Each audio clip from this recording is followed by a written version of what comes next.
in those 4 minutes, just make sure that there are plenty of footballs around the edge of the pitch so that the game is really intense for the full 4 minutes. So as soon as they've shot with one ball, if yellows have shot from here, then quickly blues can grab another ball and get the game going straight away so that the full 4 minutes feel really intense.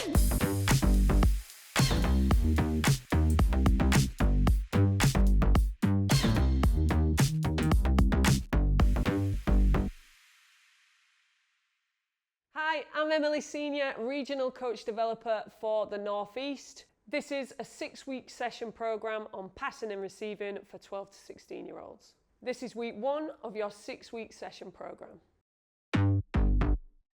So this is our first arrival activity, 3 in a row. The way that this is going to work is we've got 2 teams, we've got our yellows and our blues, and on the side we've even got ourselves a leader, just in case we've got numbers that don't work for these even numbers that are involved in the drill. So the aim of this, the purpose of it, is to make sure that our players are thinking about their spatial awareness and also how they're connecting with teammates.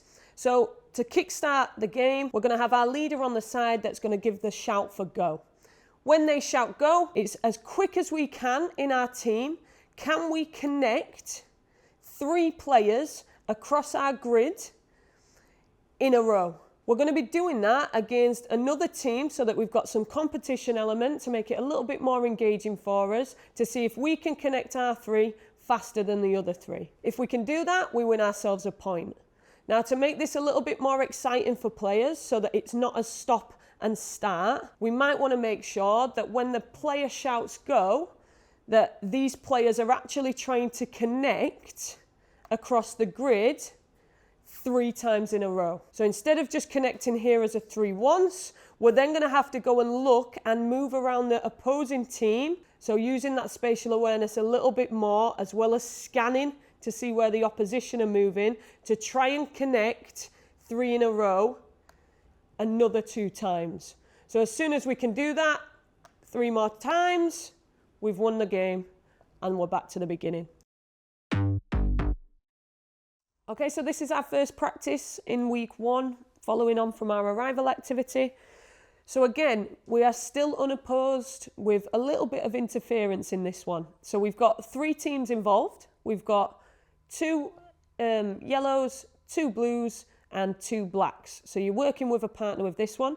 We've also got, trapped in a box each, we've got 2 goalkeepers. So a really good way to get our goalkeepers involved with our passing and receiving session in week 1. The way that the game will start, can we look to receive a pass by playing in between another pair?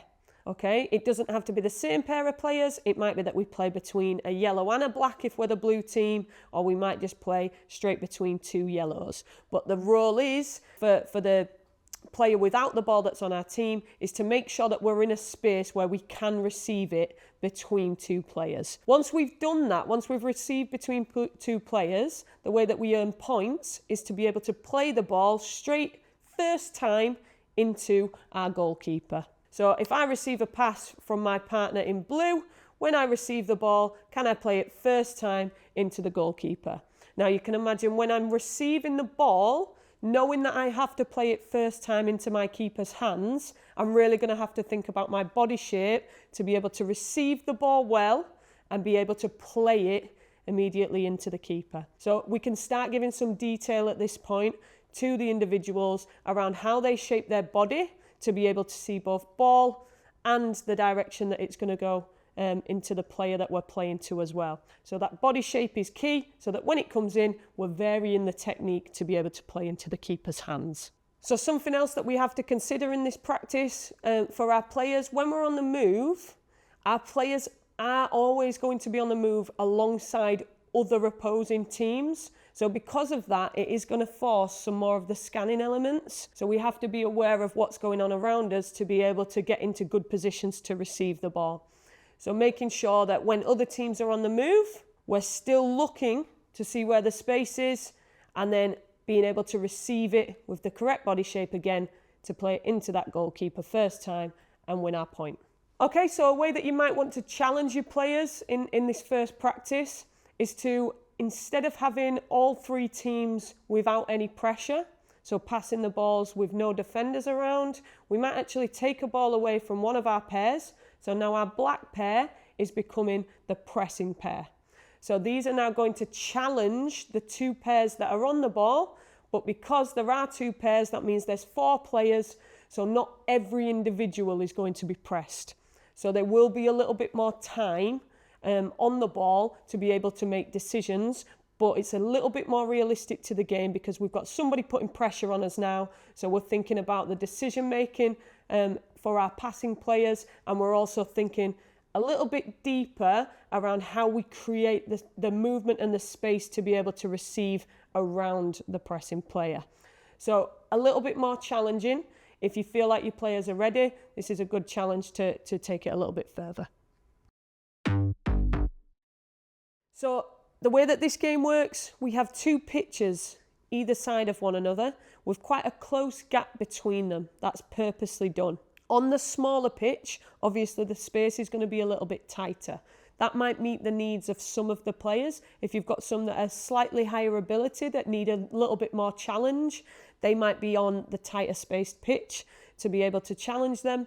And then we've got a slightly larger pitch to the side of it, which again will give a little bit more space to those that you think might need it. And you might just vary that if you think that your ability level is fairly similar, just to see the variety of having more space versus having less of it. Now you can see that we've got a 3 versus 3 going on each of these pitches, and just trying to show that what this would look like if you have 2 goalkeepers involved in your session. You could have them involved on one pitch with the goals that are specific to their age group. And you might have another pitch if you don't have goalkeepers.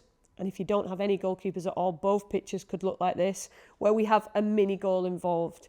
And the mini goal, because we don't want a defender just standing in front of this, we've actually put a little arch in the way so that players can't just stand in that zone, a little bit like a forbidden zone.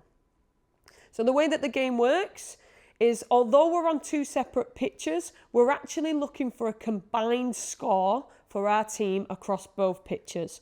So if we say that the blue team on this pitch are winning the game 3-1, but on this pitch, blues are actually losing 3-0, then the overall winning team would be the yellows.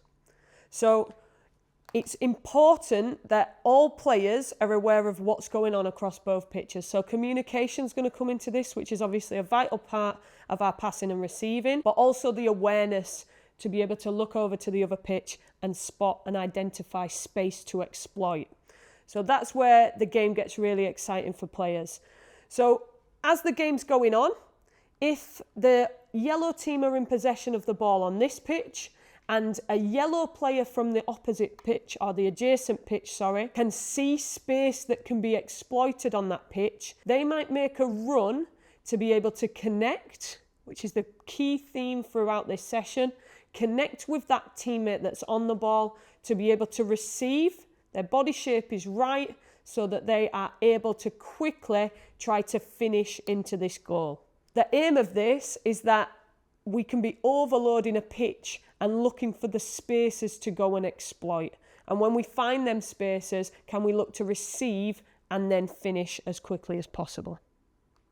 So just a couple of considerations when you do have this practice set up. If you don't have mini goals, that's not something to worry about. There are alternatives that we can use to make sure that the game can still be full flow. So we might use, to make sure that they've got that success moment when they look to finish, we might put footballs on top of cones, and we can have maybe 2 or 3 in the area where the goal would be. And they can act as the target that we're trying to hit. So you can imagine if the blue team are trying to finish here, as soon as they strike the ball, they're doing it to knock off a ball from the cone, and that becomes a point for their team. The opposing team will quickly just put that ball back on top to reset it, and then restart the game from there. Our match day outcomes for week 1. So we've done loads of work around connecting with teammates. So it's really important that our players understand that we have to align our body with the teammate that's on the ball, but also with the space that we want to go into next. We've also done a lot of work on timing our runs. So when the pass is being played, can we make sure that by the time it's arriving, we've already timed our run to be able to be on the end of that ball?